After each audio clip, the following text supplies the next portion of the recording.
Well, good morning, everybody, and happy Easter. I'm so grateful you chose to spend Easter with us here at Citrus Point. This week has been actually more emotional than I expected it to be. Somehow I've just been thinking about those events that happened about 1,985 years ago, and when Thursday night hit, and I was thinking about the fact that Jesus and his 12 best friends were having dinner, and Jesus was talking about all this in-depth, wild and crazy stuff that was going to change the world. And whether you're here today and you're not a Christian or you are, I'm so glad you're here just to talk a bit about why Easter is such a big deal. Because it is such a big deal that it eventually made people divide the calendar in two by the fact that Jesus was born. I mean, everything we do as people is defined by this one man. If you were born in 1982, that means you were born 1,982 years after Jesus. I mean, something massive happened. And today, I hope just to speak a little bit about what Easter really means. And to kick us off, I want to ask a question that I don't know if you've thought about this. For us as Christians, if you grow up in the church and you just do Easter, you kind of think Easter is Easter. I mean, Easter's a big deal. We go to church on Easter, and that's what you do. But why? Why is Easter such a big deal? And if you're not a Christian, you've heard the stories of Jesus dying on a cross and paying the price for the sin of the whole world. But what does that even mean? How does it even fit together? And more importantly, why is this important to me? I get that this is a big deal to the Christian faith. I get that. But why is this important to me? Why is this important to you?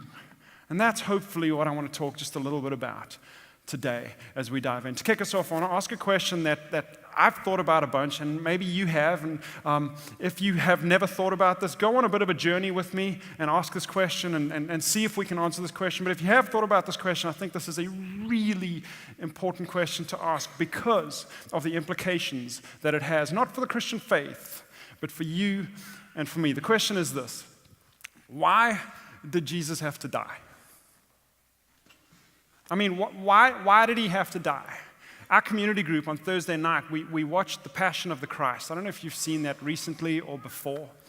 But I think this movie is one of the most accurate depictions. As I've studied crucifixion, as I've studied the Roman culture, as I've studied what's happened in history. And by the way, the crucifixion is not just recorded in the Bible. It's not just a religious Christian thing. It's recorded in Roman history. There was a man named Tacitus who wrote this. He was a Roman historian who wrote the history of the emperors. And in that book, in his writings, in his history, he writes about Jesus Christ crucified under a man named Pontius Pilate, who was the Roman prefect in Judea. So this is not just Christian. This is history. But we watched this, and it's such a great depiction, and it's not pretty. I mean, it's really brutal. Look at this next picture. And I don't think Mel Gibson was going over what history says really happened, because flogging was done in a way where they only hit and whipped 39 times because the 40th would kill the person. I mean, they were really good at torture. So this was a really accurate depiction, I believe. But why? Why did Jesus have to die? Why did he have to go through that? I mean, if God's a good God, and if he's a loving God, could he not just forgive us? I mean, I wrote it like this. If he's good, can't he just forgive the little bit of bad that's in me? Because I know I'm not perfect. I know that, I've done some things wrong. I know I haven't lived up to all his standards. But if he's a loving God, and if he's good, couldn't he just go, well, I forgive you. Everything's fine. Go for it. But he didn't. The way to that forgiveness, the way to that thing working, had to go through this horrible death of Jesus. Why is that? Ever wondered that? Why did he have to die? Why did he have to go through that? Could God just not go, you know what, it's okay? And so that's the question I want to look at. To put it another way, we've heard that Easter was about Jesus dying for the sins of the world. So the question comes to mind, why does sin separate us from God? Because that's the essence of why Jesus had to die. So why does sin separate us from God? Why is that? So that's the question I want to look at today, because the implications of this question, why does sin separate us from God, are not just religious, they are huge. They are massive for each and every one of us. Why does sin separate us from God? And I underline sin because I wanted to say the definition, the way that the original Christians, when they wrote about this, when they spoke about sin, the definition of that was missing the mark. Not living up to the standard that was required. That's what sin is. And all of us, there's very few of us that say, I don't do that. Now, all of us understand there's some of that. But then the repercussions of that, because I'm not that bad, right? The repercussions of that being separation from God, that sounds so judgmental. That sounds so harsh. That sounds so exclusive. That doesn't sound like a good God. But if you think about it, if you think about it logically, if you think about it relationally, if you think about it in terms of the legal system that we have created in this country and around the world, separation as a result of wrongdoing actually makes a lot of sense. The problem is when that separation is between us and God, that's when we go, no. I don't want that. I don't want that to be real for me, but if you take a step back from the emotions, take a step back from how it impacts me, we actually agree that this is how it should be. Let me show you. Relationally, have you ever, and all of us have, but have you ever had a moment in your life where someone hurt you? Maybe your husband, maybe your wife, maybe a parent, maybe a child, maybe a best friend, maybe extended family, and that's why Thanksgiving is so weird every year. But maybe it was a neighbor and that branch just always hangs over your car and you're like, I'm going to cut the, no, whatever it is, something happens. What happens when you are hurt in a relationship? And I'm not talking immoral, I'm not talking sin, I'm not talking, unethical, I'm not talking criminal, I'm just talking something happens between you and someone you are in a relationship with. What usually happens when something bad happens? There's a separation, isn't there? Let me put it this way. When something happens between us, something comes between us. It's not rocket science. Nobody's writing that down. I mean, the reality is, when something happens between us, something comes between us. We've all felt that. There's a bit of defensiveness. There's a bit of proving. There's a bit of, wait a minute. There's a bit of questioning. There's a bit of mask. I'm going to put this on. I don't want you to go that way. When something happens in a marriage and people pull back, there is a natural separation that happens in relationships. We all get that because we all feel it all the time. We've been the cause of it. We've been the recipient of it. The reality is that relationally, when anything, and it doesn't even have to be sin, it can be a misunderstanding, but separation just naturally happens. A wedge comes in, there's awkwardness, there's something that comes in when something goes wrong in a relationship. When something happens between us, something comes between us. So if something were to happen between us and God, if we were not to live up to something that God wanted, wouldn't it make sense that separation would occur? But let's take it further. If that thing that happens between you and someone, between me and someone, is not just a relational thing, but actually breaks a law, it's a legal thing. Legally, we find this too, because when something happens and a law is broken, a law in the standard of whatever country, whatever place you live, a law is broken, then it becomes a question not just of relationship, but it becomes a question of justice, doesn't it? And all of us have this justice, this need for justice in our lives, in our, just in us. We've seen that when someone is wronged and they get away with it, what happens inside of us? We go, no, there needs to be some sort of consequence. And we feel that and we know that. There must be consequences if justice is to be just, right? Let me put it this way. What if someone steals from you? Or worse, and God forbid, what if someone hurts someone in your family? Abuse, or something happens. What goes on inside? You're like, oh, something must be done. And if there is a court case and you're standing in front of a judge and it is clear that that person is guilty of breaking a law and doing something incredibly wrong toward you, and the judge looks at that person and goes, you know what, I've thought about it. And he looks like a nice guy. He's not that bad. Hey, everybody, I forgive him. You can go free. And there's not one consequence for what the wrongdoing toward you was. How would that make us feel? There must be some sort of consequence. This is how our entire legal system is created. There are consequences for wrongdoing if someone breaks the law. And so legally, if we think about it, separation happens. And here's why. Because there is a debt. When someone breaks a law, there is a debt created. There is a debt owed to society. There is a debt owed to you. There is a debt owed to someone. And until that debt is paid, there is a separation that occurs. This is just legal. This is why people go to prison. This is why people have to do whatever they do until some sort of reparation is made, until some sort of consequence is followed, until some sort of something happens to try and pay for the price of what was done.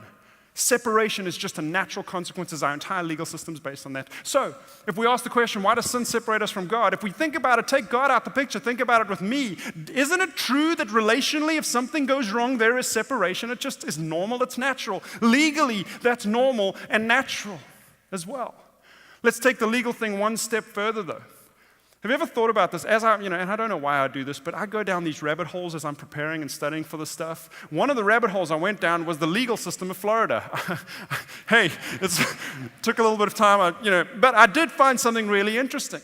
Did you know that in Florida, the legal system says that if you assault a civilian, there is a certain penalty, there is a certain severity of the penalty, but if you assault a police officer, the severity of that penalty goes way up.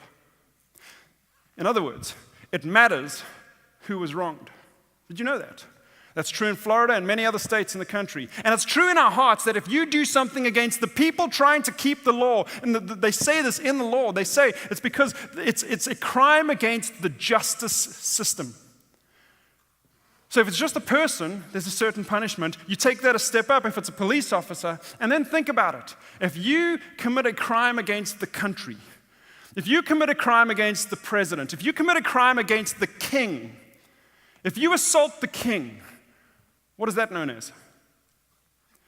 Treason. And do you know that the penalty in our current legal code for treason is the death penalty? Some nations have changed that over the last several years. Some people feel like it's not there. In the US, currently, the death penalty is still handed out for treason. Why? Because it matters who was wronged.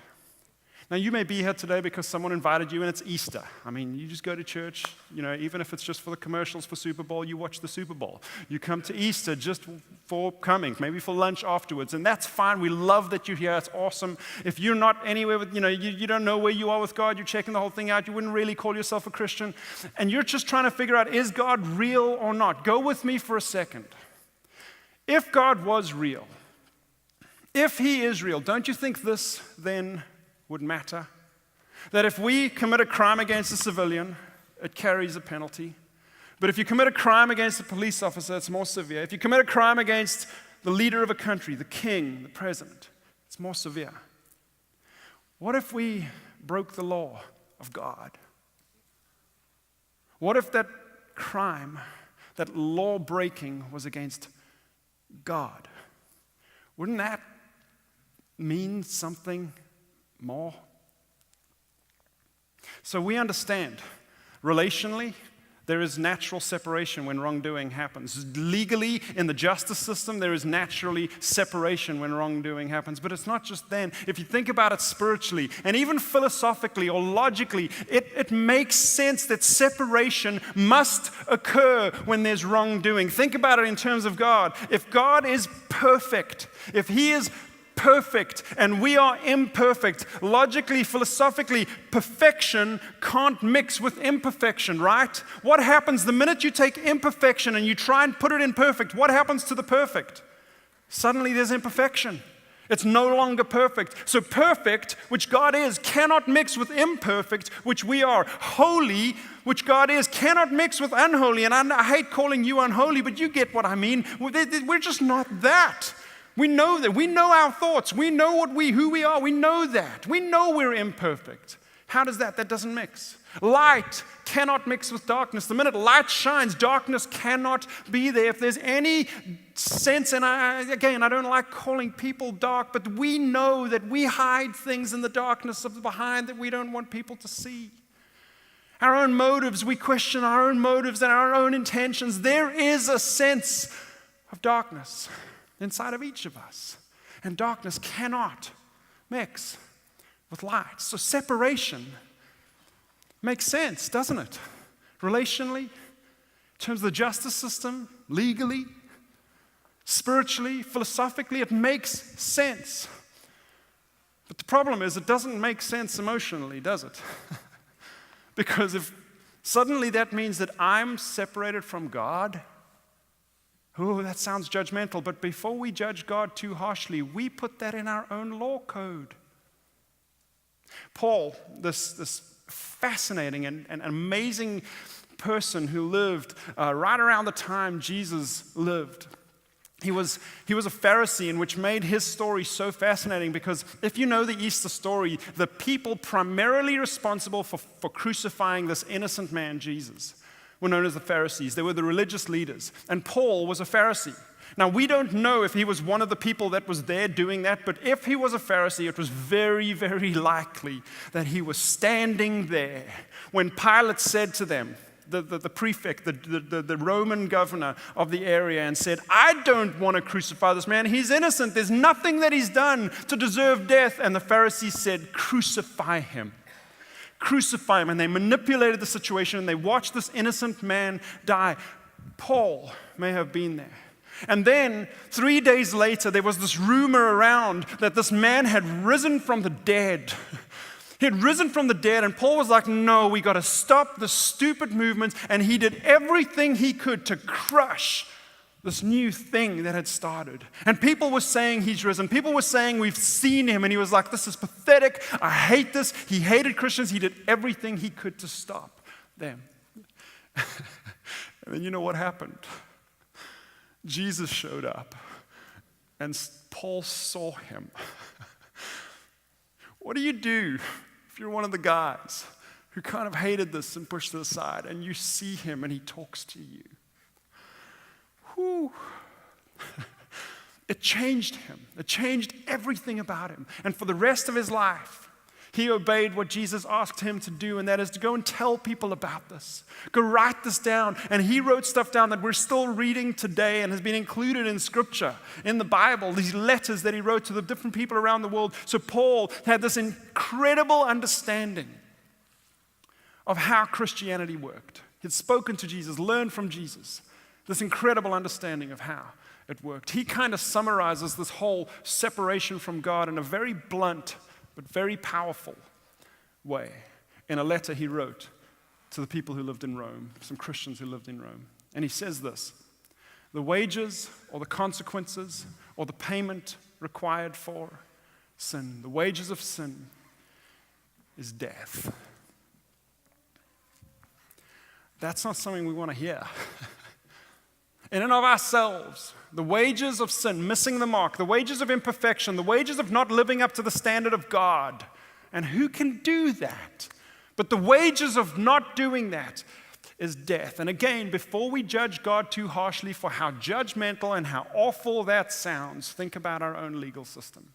Think about how our own relationships work. Think about the logic.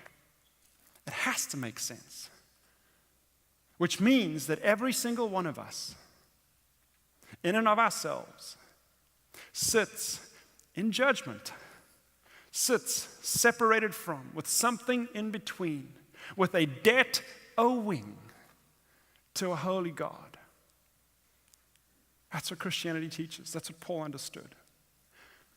But here's the incredible thing. This is why I've been emotional this week. This is why I love Christianity so much. This is why Easter makes so much difference. This is why it's so important, not just for the Christian faith, but for you and me individually, because we find ourselves in this situation. The wages of sin is death.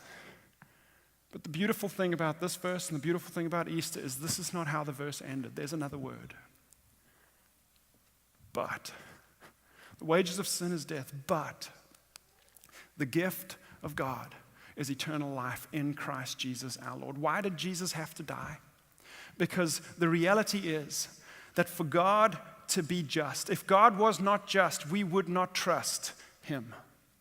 If the judicial system is not just, if there are no consequences, if there's no penalty, if there's no wages of sin and wrongdoing and law breaking, you cannot put trust. There would be anarchy if a judge just said, whatever, he's forgiven, you can go free. We would hate that, and we would not be able to trust God if he were not just.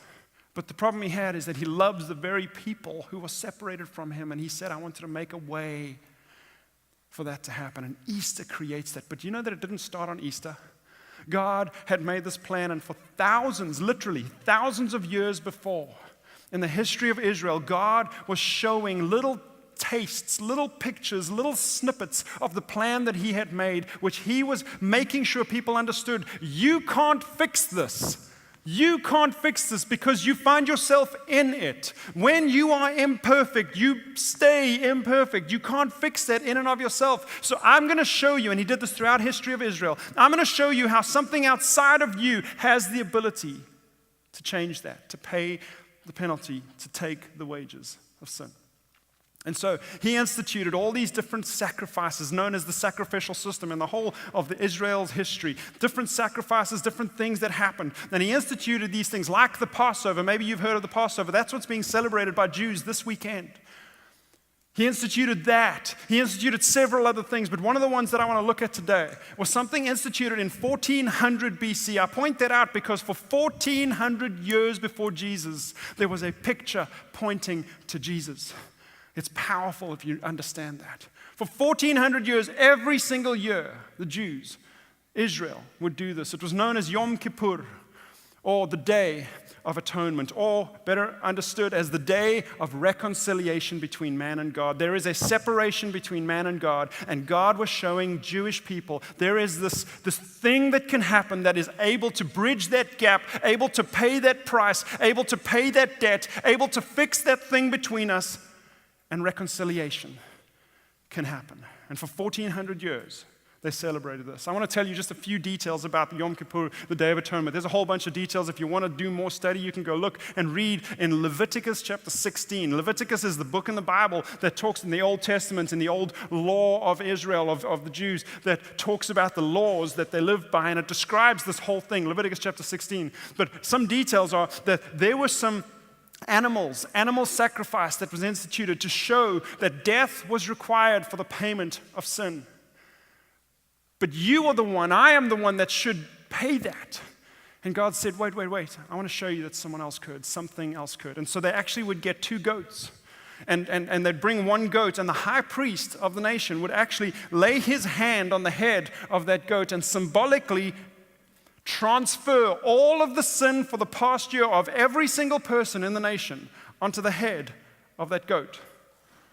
And everybody would understand that somehow the punishment, the penalty of my sin is being put on this goat, and then they would release it into the wilderness and separate it from the nation of Israel. Ever wondered where the word scapegoat comes from? That's literally where it came from. The scapegoat. Now you know. It's interesting.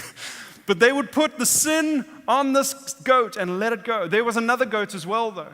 And the high priest would take this goat, and this is how the law described what would have to happen with this other goat. It says this: he shall then slaughter the other goat for the sin offering for the people, and take its blood behind the curtain. I highlighted curtain because that curtain was very significant in the history of Israel. That curtain stood between the different rooms in their temple, and the temple was a very holy place. It's where God dwelt. It's where the presence of God was. But here's how it worked. There was the general temple, then there was this room called the holy place, and then there was the room called the most holy place, or the Holy of Holies, and that's where the presence of God was, and nobody was allowed in there because there was separation. Nobody could go in there. Holiness can't mix with unholiness except for 1 time a year, and the high priest could do that 1 time a year.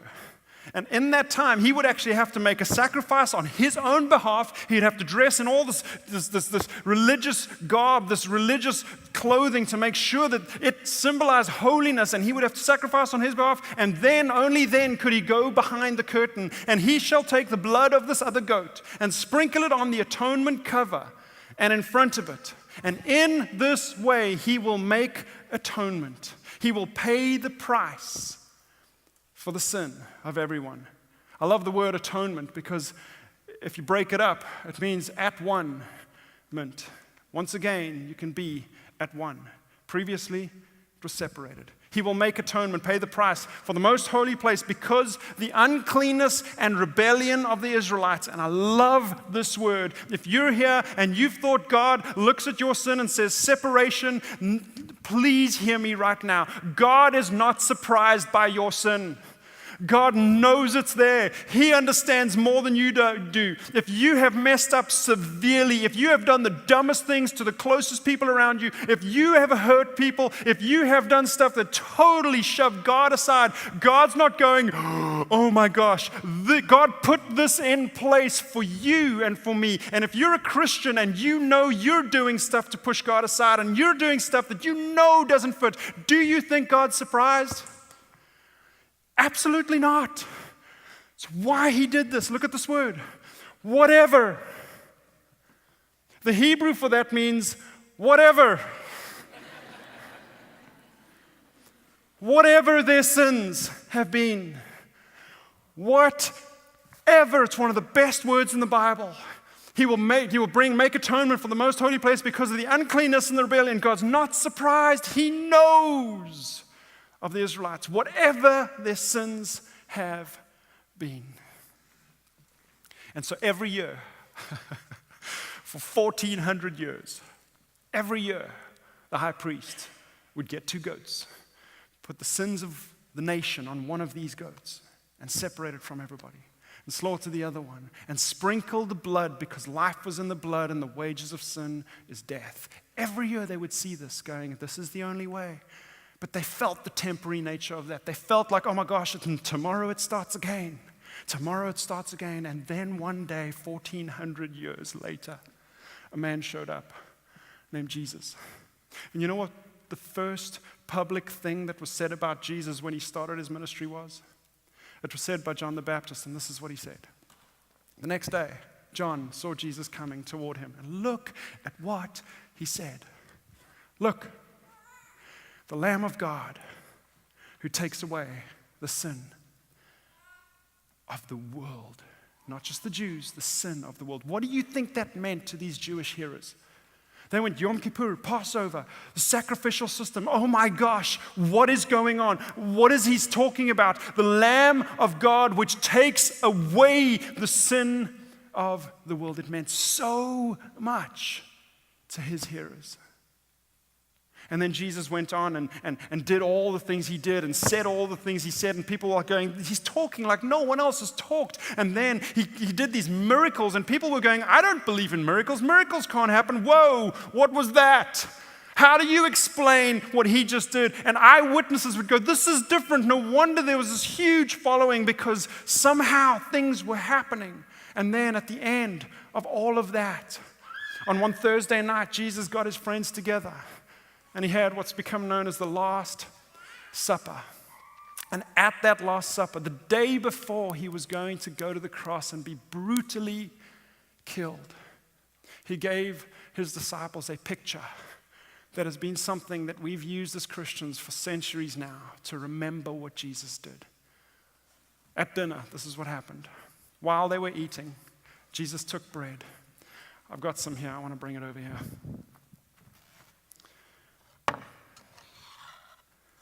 Jesus took a loaf of bread and he broke it. And then he said this. And when he had given thanks, he broke it and he gave it to his disciples, saying, and this was wild, he said, take and eat. This is my body, which is broken for you. And they were like going, what on earth is he talking about? They had no idea what was about to happen in the next 24 hours. And then he took the cup. And when he had given thanks, he gave it to them, saying, drink from this, all of you. And they know Yom Kippur. They know the Day of Atonement. They know the Passover, which has similar significance. They know all this stuff. This is my blood of the covenant, the promise that cannot be broken. No matter what, whatever, which is poured out for the forgiveness of sins. They knew the implication of sins separating us from God. They knew that. This is the blood for the forgiveness. And then Jesus went on to the next 24 hours, was betrayed, was beaten, and was crucified. And while he was hanging on the cross, around 1,985 years ago on Friday, at the end of all of that, he said one of the most powerful lines in history, I think. He said this. Jesus said, "It is finished." And with that, he bowed his head and gave up his spirit. Highlighted "it is finished" because the word he used there was such a fascinating word. It was the word tetelestai, and it was actually a financial term. This is huge. It was actually a financial term that was used in the day that when somebody had a debt to pay and they finally paid it, a stamp was put on a document, a receipt, and tetelestai was written there. And the word meant paid in full. There's no debt owed anymore. Jesus had taken the debt, the payment, the punishment, the wages of sin on himself once and for all and paid the price so that nobody ever had to be separated from God. One of the writers of the New Testament wrote another letter. It's called Hebrews now. He wrote and he described, it's a fascinating chapter if you want to understand more about this old sacrificial system and how Jesus sort of fulfilled all of it. But he wrote this about the system and how Jesus did it. The previous things, the old sacrificial system, Yom Kippur, all those atonement, all the animals sacrifice, they are only a matter of external regulations. It doesn't do anything here. It doesn't change who we are. It doesn't solve the problem for good. External regulations applying until the time of the new order. But when Christ came, he did not enter by means of the blood of goats and calves, but he entered the most holy place that couldn't be entered once for all, once for all, once for everyone, for all sin, by his own blood, thus obtaining not a yearly sacrifice, a yearly fix, but eternal redemption. He paid the price. The question that we asked is, why did Jesus have to die?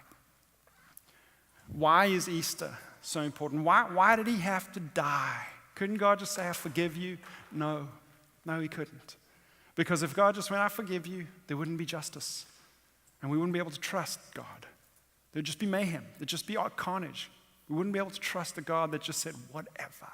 And we know that to be true because we wouldn't trust our judges, our legal system, if they just let anything happen. We know that. It's in us. We believe that. But when it comes to God and me, we're like, whoa.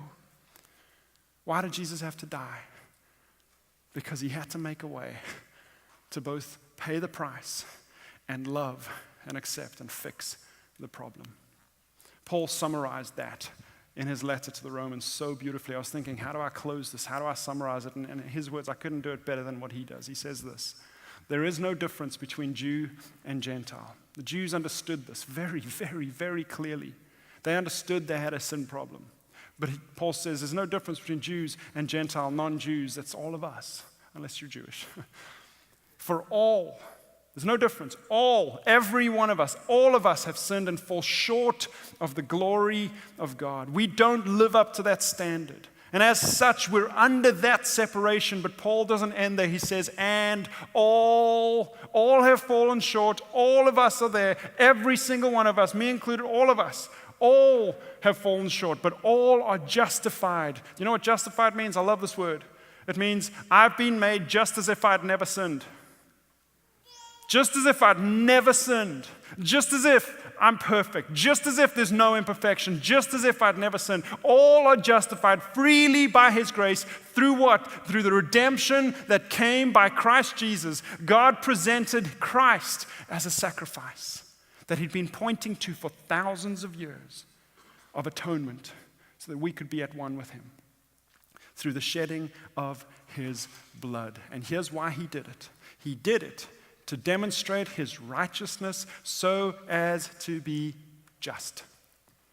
Payment had to be made, otherwise God wouldn't be just. So as to be just and the one who justifies those who have faith in Jesus. You know what that faith means in Jesus? It basically says this: I acknowledge that there's something in me that separates me from God, and I can't fix it. Faith is simply this: I depend on what he's done to fix that separation. I depend on him. I trust what he's done. So what we're going to do now, and we don't typically do this at Citrus Point because we never, ever, ever want anybody to feel out or feel weird. And if this doesn't work for you, that's fine. But we're going to take the bread and we're going to take some juice. It's known as communion at churches. But we're going to join those disciples and join Jesus in celebrating that symbol of Jesus' body being broken and his blood being shed. So I'm actually going to ask the band to come up and just start playing, because we're going to end with a song. And what I want us to do is I want us to take this symbol and remember what Jesus did, because the reality is every single one of us finds ourselves in and of ourselves as lawbreakers of God, as people who don't live up to that, have fallen short. And that separates us from God. Every single one of us.